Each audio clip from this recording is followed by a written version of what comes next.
Assalamualaikum warahmatullahi wabarakatuh. Waalaikumsalam warahmatullahi wabarakatuh. Selamat malam. Pada pertemuan kali ini kita akan membahas tentang teks deskripsi. Oke, sebelum mulai pembelajaran saya akan mengabsen kalian dulu. Zidan, Hadir Pak? Swendar, hadir. Rizky, Hadir. Oke. Yang akan kita bahas hari ini adalah teks deskripsi. Sebelum memulai pembelajaran hari ini, Adik sudah tahu apa itu teks deskripsi?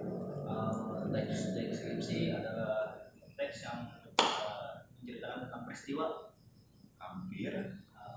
Itu aja sih Pak yang saya tahu. Oke. Zidan, tahu? Sama sih Pak, seingat saya seperti itu. Kurang lebih sama ya. Iya. Rizky, tahu? Saya lupa. Belajar kayaknya di rumah ya. Oke. Pengertian dasar dari teks deskripsi adalah teks yang berisikan gambaran mengenai suatu hal atau kejadian. Ya, saya akan membacakan materi hari ini. Sebelumnya saya akan bagikan materi-materinya. Tidak, silakan. Yes. Swendar, silakan. Pak Rizky, bacain ya. Saya baca awalannya. Seterusnya akan saya berikan untuk kalian untuk menyampaikannya ya. Pengertian dari teks deskripsi adalah teks yang berisikan gambaran mengenai suatu hal atau suatu keadaan. Dengan kata lain, deskripsi adalah salah satu jenis teks yang menggambarkan sesuatu berdasarkan pengamatan, pengalaman, dan perasaan penulisnya secara jelas dan terperinci. Setelah pengertian dari teks deskripsi, ada tujuannya juga. Deskripsi dibuat untuk menggambarkan suatu hal secara rinci mengenai suatu hal sehingga pendengar atau pembaca seolah-olah bisa melihat atau mendengar yang dituliskan oleh penulisnya. Teks deskripsi mempunyai ciri-ciri antara lain menggambarkan suatu hal mengenai sesuatu. Penggambaran yang dituangkan dalam sebuah paragraf secara jelas dan melibatkan kesan pada suatu indera. Selanjutnya, salah satu tujuan dari teks deskripsi menjelaskan sesuatu. Teks ini mengandung kumpulan informasi yang ingin disampaikan dalam teks yang disajikan dengan dua pola. Pola yang pertama adalah pengembangan spesial. Pola pengembangan spesial yaitu pola pengembangan paragraf yang didasarkan pada ruang dan waktu. Kedua, pola pengembangan suatu sudut pandang. Pola ini bersifat objektif. Pola pengembangan paragraf yang didasarkan tempat dan posisi seseorang dalam penulisannya. Ya, selanjutnya bisa dibacakan oleh Zidan. Baik Pak. Ya, sekarang Membandingkan dua teks deskripsi memberikan uraian atau penjelasan tentang suatu hal yang harus diketahui oleh orang lain. Seringkali dua teks memberikan uraian dan penjelasan yang sama, namun disajikan dalam susunan kalimat yang berbeda. Kalian dapat membandingkan isi kedua teks tersebut. Yang pertama, membaca teks secara keseluruhan. Yang kedua, mencermati aspek-aspek teks deskripsi yang meliputi objek, struktur, dan kebahasaan.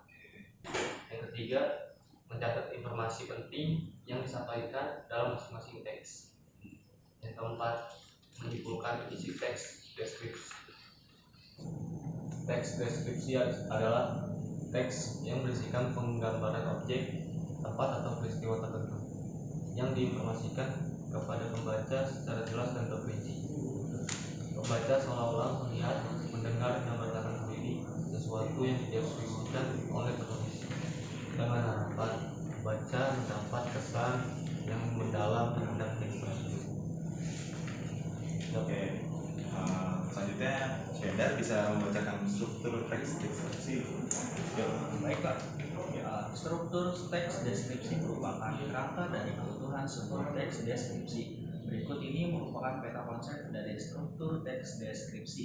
Nah, ada identifikasi berisi nama objek yang dideskripsikan, lokasi sejarah lahirnya, makna nama, pernyataan umum tentang objek.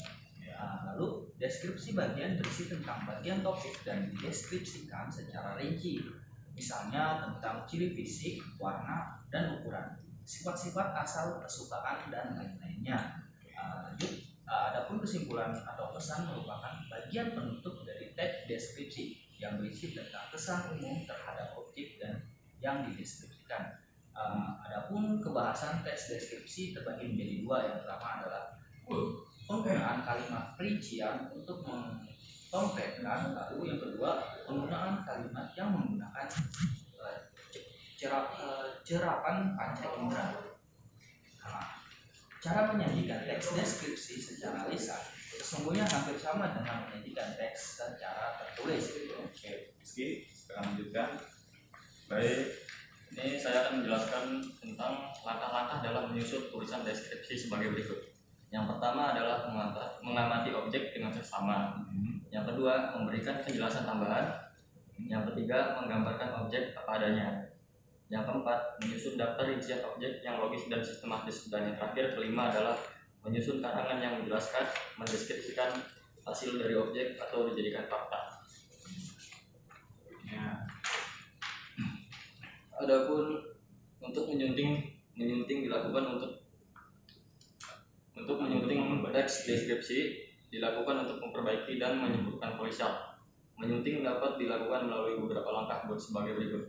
Yang pertama, membaca tulisan dengan teliti. Yang kedua, memperbaiki kesalahan penulisan ejaan.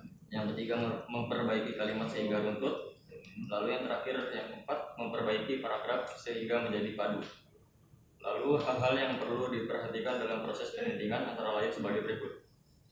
Yang pertama, ketepatan penulisan ejaan. Yang kedua, ketepatan penggunaan kata-kata. Yang ketiga, penggunaan kalimat efektif.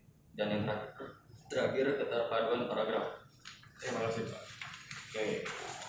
Oke, setelah pembelajaran hari ini dapat disimpulkan materi yang telah disampaikan, identifikasi informasi di dalam teks deskripsi, isi dari teks deskripsi itu sendiri, struktur dan bahasa dari teks deskripsi, serta penyampaian teks deskripsi itu.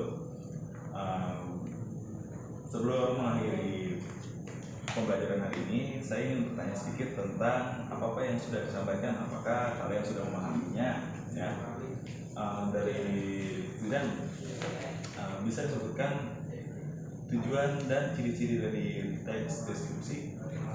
Tujuan teks deskripsi adalah tujuan teks deskripsi dibuat dengan tujuan menggambarkan suatu hal secara rinci mengenai suatu hal sehingga pendengar atau pembaca teks deskripsi seolah-olah bisa melihat, mendengar, mencium, dan merasakan apa yang telah ditulis. Ciri-cirinya? Ya, ciri-cirinya. Ya. Ciri-cirinya itu adalah satu, menggambarkan atau melukiskan sesuatu. Yang kedua, penggambaran tersebut dituangkan dalam sebuah paragraf yang dilakukan secara jelas dan menggunakan kesan pada seluruh indera. Ya sudah. Kita bisa menyebutkan tentang kebahasaan teks deskripsi. Ya, sekarang untuk Sedar, bisa tolong disebutkan apa-apa saja dalam kebahasaan teks deskripsi. Baik Pak, yang pertama penggunaan kalimat perincian untuk mengkonkretkan kalimat yang digunakan pada penulisan teks deskripsi biasanya lebih rinci dan detail. Lalu yang kedua, penggunaan kalimat yang menggunakan cerapan panca indera. Kalimat yang dituliskan pada teks deskripsi harus dapat diterima panca indera manusia yang meliputi indera perasa, indera mendengar, indera melihat, dan juga indera penciuman. Baik Pak. Sudah? Untuk saudara Rizky, bisa tolong sebutkan apa saja yang harus dilakukan ketika melakukan penyuntingan teks deskripsi? Baik, menyunting dilakukan untuk memperbaiki dan menyempurnakan tulisan. Menyunting dapat dilakukan melalui beberapa langkah seperti berikut ini. membaca tulisan dengan teliti, memperbaiki kesalahan penulisan ejaan, memperbaiki kalimat sehingga runtut, memperbaiki paragraf sehingga menjadi padu. Itu saja, terima kasih. Terus hasil dari pembelajaran kali ini saya rasa sudah bagus.